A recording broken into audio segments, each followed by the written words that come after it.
What's up, YouTube? Man, I am freaking sore, but I got to get back out there and finish up the work. So I just had to come home today because I used the navigation so much of my phone that it's dead. It died.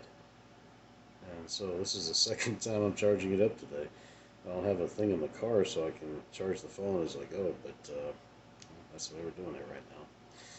Yeah, I just want to say something. I'm getting into it with the Managing Morgellons people on the Facebook. And I just want to be clear about something because I know I've been giving them a lot of grief lately, deservedly so, because what they're presenting is misinformation. But what I want to say is that I don't think they're coming up with that misinformation. I really think somebody's feeding them this misinformation that they're perpetuating. And I hate it because that's going to keep us from getting Morgellons legitimized. I mean, Morgellons, I just. I don't know if you got a chance to watch my interview with the mental health master, but you're missing a lot if you didn't see it yet. Particularly, no, anyways.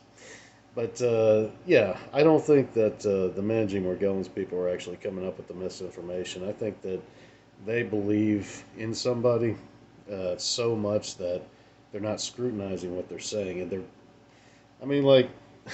Morgellons Stories is on Facebook here trying to argue with me about the CDC study being conclusive. He wants to say that it's conclusive, even though it says we were not able to conclude. And his rationale is because, well, they were talking about how patients are delusional. It's like, no, you can't cherry pick observations out of a study and convolute it with the lack of conclusion. That's not how it works. I mean, you can do that if you want to manipulate somebody, tell them something, make them believe, oh yeah, the CDC concluded patients are delusional.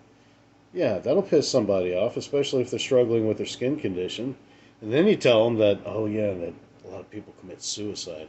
Put that idea in their head. I mean, look, I don't think these tactics are originating from this advocacy organization, but I definitely think it's wrong, and I definitely think it's that kind of groupthink and these bad kind of ideas they're putting out there that's going to really stall the efforts. And I wonder if that isn't why the CDC hasn't come out already, because of these tactics.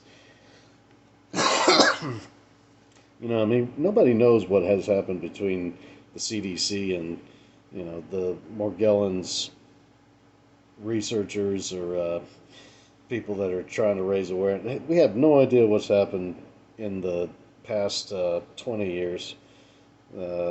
Since 2006, say 15 years. I mean, there could be a lot of history there. There could be, a lot of bad information, a lot of bad feelings.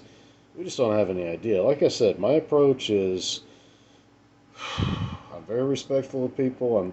I mean, Dr. Feldman's a great doctor. Even if the one thing he doesn't do is accept Morgellons disease, if you have Lyme disease and it's presenting as a skin condition, he's probably somebody that can help you take care of it. I mean, I'm not gonna lie. He might not. He might say otherwise, and like, no, I don't screw around with Lyme disease, and that's fine. But if you got psoriasis or eczema, I think Dr. Feldman has got the kind of mind to where he could be like the best Lyme doctor in the country, really, the best Morgellons doctor on the planet. I think if anybody could do it, it would be Dr. Feldman, because he's got that knowledge up here. I mean, he's got to go to so much school, Dr. Glad also. But you gotta appreciate people for what they are and what they've accomplished, and not put them down because of your difference of opinion with them.